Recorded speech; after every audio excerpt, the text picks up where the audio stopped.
नमस्कार दोस्तों, स्वागत है classes with Ravi sir YouTube channel पर। आज पढ़ेंगे विज्ञान के 100 महत्वपूर्ण प्रश्न।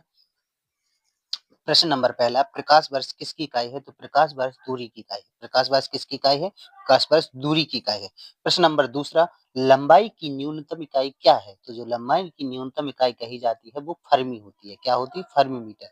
प्रश्न नंबर तीसरा, कार्य करने की क्षमता को क्या कहते हैं? तो कार्य करने की क्षमता को ऊर्जा कहते हैं, यानी कि ऊर्जा कार्य करने की क्षमता को कहते हैं। फैराड किसका मात्रक है? तो फैराड जो मात्रक है वो धारिता का है, कैपेसिटेंस का है। फैराड जो मात्रक है धारिता का है। प्रश्न नंबर 5, स्पष्ट दृष्टि की न्यूनतम दूरी कितनी है? तो वो है 25 सेंटीमीटर। और अधिकतम दूरी क्यों कहा जाए? तो अधिकतम दूरी जो होती है वो होती है अनंत। क्या होती है? अनंत होती है। समतल दर्पण की वक्रता त्रिज्या कितनी होती है? तो समतल दर्पण की वक्रता त्रिज्या होती है अनंत। क्या होती है? अनंत होती है। समतल दर्पण की वक्रता त्रिज्या क्या होती है भाई? अनंत होती है। प्रश्न नंबर 7 है, आइरिस के मध्य वाले छोटे छिद्र को क्या कहते हैं? तो जो आइरिस के मध्य में छोटा छिद्र होता है उसे बोलते हैं पुतली। क्या बोलते हैं? पुतली बोलते हैं। आइरिस के जो बीच में जो छिद्र होता है, मध्य वाले छोटे छिद्र को आइरिस के मध्य वाले छिद्र को पुतली बोलते हैं। प्रश्न नंबर 8, मनुष्य की आंख में प्रतिबिंब कहाँ बनता है? रेटिना पर। मनुष्य की आंख में जो प्रतिबिंब बनता है रेटिना पर, वो भी कैसे बनता है? उल्टा बनता है। ठीक है, कैसे बनता है? उल्टा बनता है। प्रश्न नंबर 9, फेदोमीटर का उपयोग किसे मापने के लिए किया जाता है? तो फेदोमीटर का उपयोग महासागर की गहराई मापने के लिए किया जाता है। किसके लिए किया जाता है? समुद्र की गहराई मापने के लिए। समुद्र की गहराई मापने के लिए फेदोमीटर का प्रयोग किया जाता है। प्रश्न नंबर 10वां है, किस दर्पण का दृष्टि क्षेत्र सबसे अधिक होता है? तो उत्तल दर्पण का दृष्टि क्षेत्र सबसे अधिक होता है दोस्तों। उत्तल दर्पण का दृष्टि क्षेत्र क्या होता है? सबसे अधिक होता है। प्रश्न नंबर 11, प्रकाश की गति अधिकतम किस माध्यम में होती है? तो प्रकाश की गति जो अधिकतम होती है वो निर्वात में होती है। प्रकाश की गति अधिकतम किसमें होती है? निर्वात में। प्रश्न नंबर 12, न्यूटन का प्रथम नियम क्या कहलाता है? तो न्यूटन का जो प्रथम नियम है वो जड़त्व का नियम कहलाता है। किसका नियम कहलाता है? जड़त्व का नियम कहलाता है। प्रश्न नंबर 13 है, किस गैस को आदर्श गैस माना जाता है? तो हाइड्रोजन गैस को। दोस्तों किसको? हाइड्रोजन गैस को आदर्श गैस माना जाता है। प्रश्न नंबर 14, ध्वनि तरंगे किस प्रकार की तरंगे उत्पन्न करती हैं? तो जो ध्वनि तरंगे हैं वो अनुदैर्घ्य तरंगे उत्पन्न करती हैं। कौन सी तरंगे उत्पन्न करती हैं? अनुदैर्घ्य। जो तरंगे, ध्वनि तरंगे वो कितनी प्रकार की होती है? दो प्रकार की। एक अनुप्रस्थ होती है। क्या होती है? अनुप्रस्थ। और दूसरी होती है अनुदैर्घ्य। क्या होती है? अनुदैर्घ्य। प्रश्न नंबर 15, विद्युत बल्ब में कौन सी गैस भरी जाती है? तो दोस्तों विद्युत बल्ब में आर्गन और नाइट्रोजन गैस, आर्गन और नाइट्रोजन गैस भरी जाती है। विद्युत धारा का एसआई मात्रक क्या है? तो दोस्तों विद्युत धारा का एसआई मात्रक एम्पियर है। क्या है? एम्पियर। और विद्युत धारा किससे मापी जाती है? अमीटर से। किससे मापी जाती है? अमीटर से मापी जाती है दोस्तों। प्रश्न नंबर 17, रेडियो तरंगों की खोज किसने की? तो रेडियो तरंगों की खोज किसने? हेनरिक हर्ट्ज ने की। दोस्तों किसने की है? हेनरिक हर्ट्ज ने की। किसने की? हेनरिक हर्ट्ज ने की रेडियो तरंगों की खोज हेनरिक हर्ट्ज। प्रश्न नंबर 18, किस प्रकार के दर्पण का उपयोग वाहनों की साइड मिरर में किया जाता है? तो जो वाहन के जो लगे होते हैं दर्पण, जो साइड में लगे होते हैं वो उत्तल दर्पण होते हैं। कौन से दर्पण होते हैं? उत्तर दर्पण होते हैं। प्रश्न नंबर 19, आकाश नीला क्यों दिखाई देता है? जो आकाश है वो नीला क्यों दिखाई देता है? तो वो आकाश जो नीला दिखाई देता है वो दिखाई देता है प्रकाश प्रकीर्णन के कारण। किसके कारण दिखाई देता है? प्रकाश प्रकीर्णन के कारण दिखाई देता है। प्रश्न नंबर 20, विद्युत बल्ब का तंतु किस धातु का बना होता है? जो विद्युत बल्ब का तंतु होता है वो किसका बना होता है? टंगस्टन धातु का। किसका बना होता है दोस्तों? टंगस्टन धातु का बना होता है। प्रश्न नंबर 21, शरीर की सबसे बड़ी ग्रंथि कौन सी है? तो दोस्तों शरीर की जो सबसे बड़ी ग्रंथि है वो है लीवर। वह है लीवर है। और प्रश्न नंबर 22, शरीर का तापमान कौन नियंत्रित करता है? तो शरीर का तापमान जो है हाइपोथैलेमस ग्रंथि होती है वो नियंत्रित करता है। शरीर का तापमान जो है ना हाइपोथैलेमस ग्रंथि नियंत्रित करती है। प्रश्न नंबर 23 दोस्तों, प्रश्न नंबर 23 है, एक स्वस्थ मनुष्य का रक्तचाप कितना होता है? तो एक स्वस्थ मनुष्य का रक्तचाप यानी कि बीपी, ब्लड प्रेशर, इसी को क्या बोल देते हैं? बीपी बोलते हैं। वो होता है 120 बटे 80 mm Hg। जो स्वस्थ मनुष्य होता है उसका ये बीपी होता है, ब्लड प्रेशर या रक्तचाप होता है। प्रश्न नंबर 24, रक्त में ग्लूकोज की मात्रा नियंत्रित करने वाला हार्मोन कौन सा है? तो जो रक्त में ग्लूकोज की मात्रा नियंत्रित करता है वो होता है इंसुलिन हार्मोन। कौन सा होता है? Insulin hormone. और इंसुलिन हार्मोन की कमी से कौन सा रोग हो जाता है? शुगर, डायबिटीज हो जाता है। ठीक है। प्रश्न नंबर 25, उच्च रक्तचाप को क्या कहा जाता है? तो उच्च रक्तचाप को हाइपरटेंशन कहा जाता है। क्या कहा जाता है दोस्तों? हाइपरटेंशन कहा जाता है। ठीक है।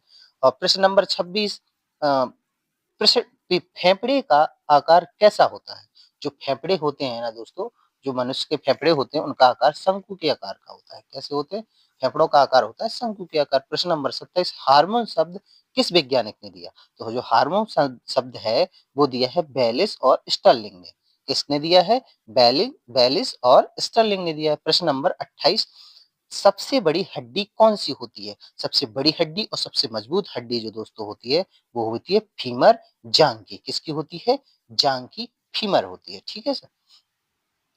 और प्रश्न नंबर 29 है दोस्तों। प्रश्न नंबर 29 है, मानव शरीर में कुल कितनी हड्डियां होती हैं? तो मानव शरीर में कुल 206 हड्डियां होती हैं। और इससे पहले बचपने में 206 से ज्यादा हड्डियां होती हैं। ठीक है। एक मनुष्य जो जब बच्चा रहता है तो उस 206 से ज्यादा हड्डियां रहती हैं। ठीक है। और प्रश्न नंबर 30, लाल रक्त कणिकाओं का निर्माण कहाँ होता है? तो जो बोन मैरो में होता है। कहाँ होता है? बोन मैरो में। अस्थि मज्जा जिसे बोलते हैं। लाल रक्त कणिकाओं का जो निर्माण होता है आरबीसी जिन्हें बोलते हैं, आरबीसी जिन्हें बोलते हैं वो होता है अस्थि मज्जा में। प्रश्न नंबर 31, रक्त को लाल रंग किसके कारण होता है? जो रक्त का लाल रंग है वो हीमोग्लोबिन के कारण होता है। जो रक्त का जो लाल रंग है वो किसके कारण होता है? हीमोग्लोबिन के कारण होता है। प्रश्न नंबर 32, कौन सा विटामिन रतौंधी रोग से बचाव करता है?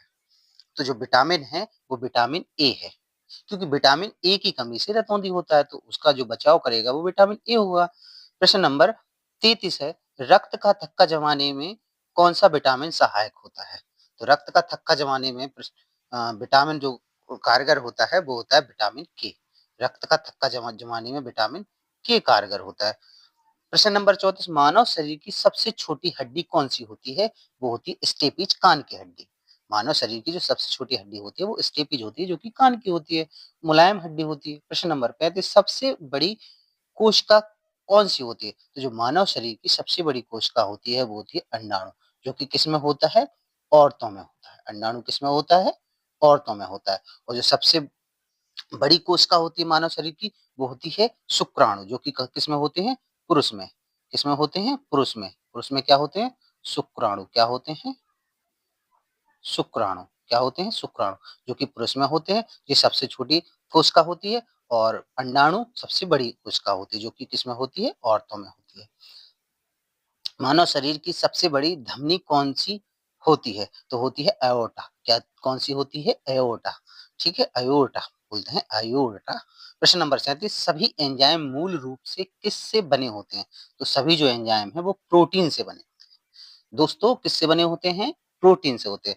प्रश्न नंबर 38, मस्तिष्क का वजन लगभग कितना होगा? तो मस्तिष्क का जो वजन है लगभग 1.3 से 1.5 किलो, लगभग 1.5 किलो होगा, यानी 150 ग्राम, 1400-1500 ग्राम के लगभग, 1300, 1400, 1500 ग्राम के लगभग मस्तिष्क का भार माना जाता है। ठीक है।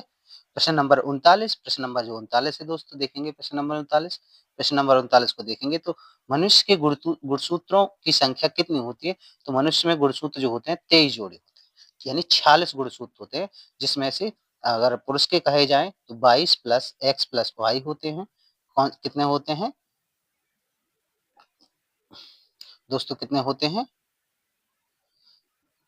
मनुष्य में जो गुणसूत्र होते हैं वो होते हैं 22 प्लस एक्स वाई, ये होते हैं पुरुष में। और 22 प्लस एक्स एक्स ये होते हैं महिलाओं में। ठीक है, महिलाओं में। तो प्रश्न नंबर 40, किस अंग को रक्त बैंक कहा जाता है? तो प्लीहा को। ब्लड बैंक किसे कहा जाता है? प्लीहा को। प्रश्न नंबर 41, प्रबल अम्ल और दुर्बल क्षारक से बने लवण का पीएच मान क्या होता है? 7 से कम होता है। दोस्तों किससे कम होता है? 7 से कम होता है। दही में किस प्रकार का अम्ल पाया जाता है? तो दोस्तों लैक्टिक अम्ल पाया जाता है। दही में जो अम्ल पाया जाता है वो लैक्टिक अम्ल पाया जाता है। हल्दी, लिटमस पत्र आदि किस प्रकार के सूचक है? तो ये प्राकृतिक सूचक है, क्योंकि ये प्राकृतिक चीजें हैं तो प्राकृतिक सूचक होंगे। सूचक क्या होते हैं? अम्ल या क्षारीयता का गुण बताते हैं। प्रश्न नंबर 44, अपच का उपचार करने के लिए कौन सी औषधि का उपयोग किया जाता है? तो एंटासिड जो होती है ना, एक एंटासिड टैबलेट होती है ना, अपच का उपचार करती है। अपच यानी कि भोजन ना पचना, इसका उपचार करने के लिए एंटासिड टैबलेट का प्रयोग करते हैं दोस्तों। प्रश्न नंबर 45, प्रश्न नंबर 45 है दोस्तों। प्रश्न नंबर 45, साग सब्जियों से कंपोस्ट बनने की प्रक्रिया कौन सी होती है? तो जब साग सब्जियों से जो कंपोस्ट यानी कि खाद बनाया जाता है, वो ऊष्मा क्षेपीय अभिक्रिया होती है। ऊष्मा क्षेपीय अभिक्रिया होती है। प्रश्न नंबर 46, सोडियम हाइड्रोक्साइड का पीएच मान कितना होता है? तो सोडियम हाइड्रोक्साइड का पीएच मान 14 होता है दोस्तों। प्रश्न नंबर 47, किसी उदासीन विलयन का पीएच मान कितना होता है? तो किसी उदासीन विलयन का पीएच मान जो होता है दोस्तों 7 होता है। प्रश्न नंबर 48, इमली में कौन सा अम्ल पाया जाता है? तो इमली में दोस्तों टार्टरिक अम्ल पाया जाता है, क्योंकि टार्टरिक अम्ल क्या होता है? खट्टा होता है, इमली में वही अम्ल पाया जाता है, टार्टरिक अम्ल। प्रश्न नंबर 49, अंगूर का किण्वन किसके द्वारा किया जाता है? जो अंगूर है उसका किण्वन किसके द्वारा किया जाता है दोस्तों? तो यह एक जटिल प्रक्रम है। क्या है दोस्तों? जटिल प्रक्रम है। यह एक जटिल प्रक्रम है। प्रश्न नंबर 50, सिरका में कौन सा अम्ल पाया जाता है? तो सिरका में दोस्तों एसिटिक अम्ल पाया जाता है। कौन सा अम्ल पाया जाता है दोस्तों? एसिटिक अम्ल पाया जाता है। प्रश्न नंबर 51, साबुन का पीएच मान क्या होता है? तो साबुन का पीएच मान 8 से 10 के बीच होता है दोस्तों। कितना होता है? 8 से 10 के बीच। प्रश्न नंबर 52, कौन सा अम्ल शरीर का पाचन क्रिया में सहायक होता है? कौन सा अम्ल है जो शरीर की पाचन क्रिया में सहायक होता है? वो होता है HCl यानी हाइड्रोक्लोरिक अम्ल। कौन सा होता है दोस्तों? हाइड्रोक्लोरिक अम्ल। और भी अम्ल होते हैं दोस्तों। प्रश्न नंबर जो मुख्य अम्ल होता है वो यही होते हैं। प्रश्न नंबर 53, नींबू में कौन सा अम्ल पाया जाता है? वो होता है सिट्रिक अम्ल। और इमली में कौन सा? टार्टिक अम्ल। प्रश्न नंबर 54, सोडियम बाइकार्बोनेट को आमतौर पर किस नाम से जाना जाता है? तो बेकिंग सोडा के नाम से जाना जाता है। सोडियम बाइकार्बोनेट को बेकिंग सोडा और सोडियम कार्बोनेट को धावन सोडा दोस्तों। प्रश्न नंबर 55, पानी में घुलनशील कठोर तत्व कौन सा है? तो वो है कैल्शियम सल्फेट दोस्तों। कौन सा है? Calcium sulphate. प्रश्न नंबर 56 दोस्तों, प्रश्न नंबर 56 है, अमोनिया गैस अमोनिया गैस को पानी में घोलने पर कौन सा यौगिक बनता है? तो वो बनता है दोस्तों अमोनियम हाइड्रोक्साइड। कौन सा बनता है दोस्तों? Ammonium hydroxide. प्रश्न नंबर 57, संगमरमर मुख्य रूप से किसका बना होता है? जो संगमरमर है दोस्तों वो कैल्शियम कार्बोनेट का बना होता है मुख्य रूप से। प्रश्न नंबर 58, कौन सा धातु सबसे हल्का होता है? तो लिथियम सबसे हल्का धातु है। और सबसे भारी धातु कौन सी होती है दोस्तों? ओसियम। कौन सी होती है दोस्तों? ओसियम होती है। ओसियम कौन सी होती है दोस्तों? ओसियम होती है। प्रश्न नंबर 59, कौन सा धातु तरल अवस्था में पाया जाता है? तो दोस्तों पारा जो है ना Hg, इसे बोलते हैं Hg, जो तरल अवस्था में पाया जाता है दोस्तों। प्रश्न नंबर 60, सबसे कठोर प्राकृतिक पदार्थ कौन सा है? हीरा। प्रश्न नंबर 60, सबसे कठोर प्राकृतिक पदार्थ जो है वो हीरा। प्रश्न नंबर 61, दाब का मात्रा क्या है? पास्कल। क्या है दोस्तों? पास्कल है। प्रश्न नंबर 62, खाना पकाने का बर्तन कैसा होना चाहिए? तो उच्च विशिष्ट ऊष्मा निम्न चालकता का। कैसा होना चाहिए दोस्तों? उच्च विशिष्ट ऊष्मा और निम्न चालकता का। प्रश्न नंबर 63, झरने में जब जल ऊंचाई से गिरता है तो उसका ताप कैसा हो जाता है? तो ताप दोस्तों बढ़ जाता है। जब ऊंचाई से जब जल गिरता है तो उसका ताप क्या होता है दोस्तों? बढ़ जाता है। प्रश्न नंबर 64, केल्विन तापमापी में बर्फ का गलनांक कितना होता है? तो केल्विन तापमापी में बर्फ का गलनांक, जो बर्फ है उसका गलनांक होता है 273 केल्विन। प्रश्न नंबर 65, बॉटनी शब्द की उत्पत्ति किस भाषा के शब्द से हुई है दोस्तों? तो बॉटनी शब्द की उत्पत्ति ग्रीक भाषा के शब्द से हुई है दोस्तों। किस भाषा के शब्द से हुई है? ग्रीक भाषा के शब्द से हुई है। प्रश्न नंबर 66, क्यूरी किसकी इकाई का नाम है? तो ये जो क्यूरी है दोस्तों रेडियो एक्टिव धर्मिता की इकाई है। किसकी इकाई है दोस्तों? रेडियो एक्टिव धर्मिता। प्रश्न नंबर 67, किस रंग की तरंगदैर्घ्य सबसे कम होती है? तो बैगनी रंग की तरंगदैर्घ्य सबसे कम होती है और लाल रंग की तरंगदैर्घ्य सबसे अधिक होती है। लाल रंग की तरंगदैर्घ्य सबसे अधिक होती है।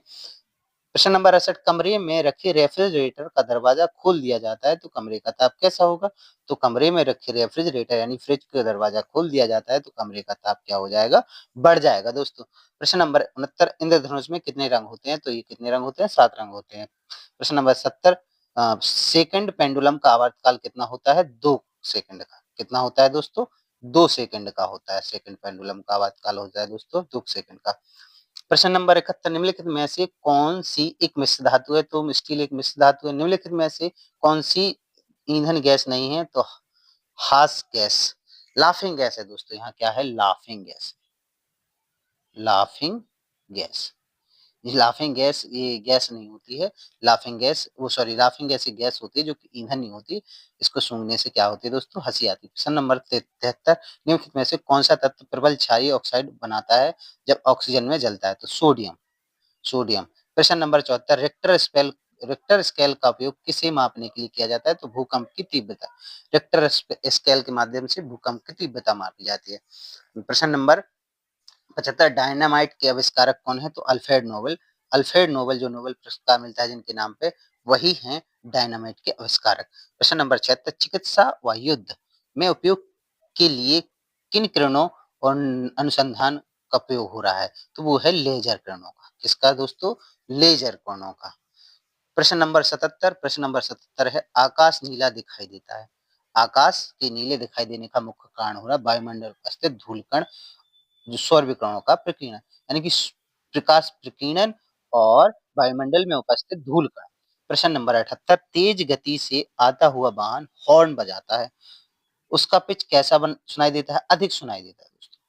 जब वो वाहन पीछे से आता है तो उसका पिच हो दोस्तों बढ़ जाता है। 79 सूती और ऊनी रेशों में अंतर कैसे ज्ञात किया जाता है? तो स्पष्ट है दोस्तों, जलाकर। सूती जो होंगे पूरी तरह जल जाएंगे और एक खाक बन जाएंगे, और ऊनी जो होते हैं प्लास्टिक की तरह चिपकते रहते हैं। और प्रश्न नंबर 80 देर तक भी चलते हैं। प्रश्न नंबर 80 गर्मियों में सफेद कपड़े क्यों पहने जाते हैं? तो ऊष्मा के बुरी अवशोषक होते हैं। जो गर्मियों में सफेद कपड़े होते हैं ऊष्मा के बड़े अवशोषक होते हैं, यानी ऊष्मा वो अवशोषित नहीं करते हैं। तो क्या होता है? गर्मी नहीं रहती, इसलिए सफेद कपड़े गर्मियों में पहनना चाहिए दोस्तों। प्रश्न नंबर 81 एल्यूमिनियम किस खनिज से प्राप्त होता है? तो एल्यूमिनियम दोस्तों बॉक्साइट से प्राप्त होता है। किससे होता है? बॉक्साइट से प्राप्त होता है दोस्तों। प्रश्न नंबर 82 कैलोरी किस की मापन इकाई है? तो ऊष्मा की है दोस्तों। प्रश्न नंबर 83 घरों में विद्युत संयंत्र कैसे जोड़े जाते हैं? पैरेलल, यानी समांतर क्रम में। कौन से क्रम में जोड़े जाते हैं? समांतर क्रम में जोड़े जाते हैं। प्रश्न नंबर 84 केतली में पानी गर्म होना किसका उदाहरण है? संवहन, कन्वेक्शन। किसका है? कन्वेक्शन का है, यानी संवहन का है। किस धातु का गलनांक सबसे अधिक होता है? तो टंगस्टन धातु का जो गलनांक है सबसे अधिक होता है। प्रश्न नंबर 86 ध्वनि की गति सर्वाधिक किस में होती है? तो जल में होती है। ध्वनि की जो सबसे अधिक गति ध्वनि की सबसे अधिक गति जल में नहीं होती है, धातु में होती है। किसमें होती है? धातु में। किसमें होती है दोस्तों? धातु में होती है। प्रश्न नंबर 87 लाल रंग का गुलाबी हरी रोशनी में कैसे दिखाई देता है? काला दिखाई देता है दोस्तों। कैसा दिखाई देता है? काला दिखाई देता है। प्रश्न नंबर 88 डायनमो का कार्य क्या होता है? डायनमो का कार्य यांत्रिक ऊर्जा को विद्युत ऊर्जा में बदलना होता है। प्रश्न नंबर 89 विलय को विलयन से कैसे पृथक किया जाता है? बाष्पीकरण द्वारा, इवापोरेशन। कैसे पृथक किया जाता है? इवापोरेशन यानी बाष्पीकरण द्वारा। प्रश्न नंबर 90 किस धातु का उपयोग परमाणु रिएक्टर में न्यूट्रॉन बंधक के रूप में प्रयोग किया जाता है? तो ग्रेफाइट धातु को न्यूट्रॉन बंधक के रूप में प्रयोग करते हैं। प्रश्न नंबर 91 सबसे बड़ी आंखें किस स्तनधारी प्राणी की होती है? तो जो सबसे बड़ी आंखों वाला जीव है वो है घोड़ा। प्रश्न नंबर 92 आज कार्बन डाइऑक्साइड के उत्सर्जन में सर्वाधिक योगदान देने वाला देश कौन सा? चीन। दोस्तों कौन सा है? चीन। चीन ही है वो देश जो सर्वाधिक CO2 उत्पन्न करता है दोस्तों। उसका काम ही यही है। प्रश्न नंबर 93 किस उद्योग में अभ्रक कच्चे माल के रूप में प्रयुक्त होते हैं? विद्युत उद्योग में। किसमें? विद्युत उद्योग में दोस्तों। प्रश्न नंबर 94 है दोस्तों विद्युत प्रेस का आविष्कार किसने किया? तो हेनरी सीले ने किया है। 95 है प्रेशर कुकर में खाना जल्दी पक जाता है क्योंकि प्रेशर कुकर के अंदर दाब। हाँ दोस्तों, प्रेशर कुकर के अंदर क्या बन जाता है? दाब, प्रेशर ज्यादा बन जाता है, नाम ही है प्रेशर। ठीक है। प्रश्न नंबर 96 दाब बढ़ाने पर जल का क्वथनांक कैसा होता है? बढ़ जाता है।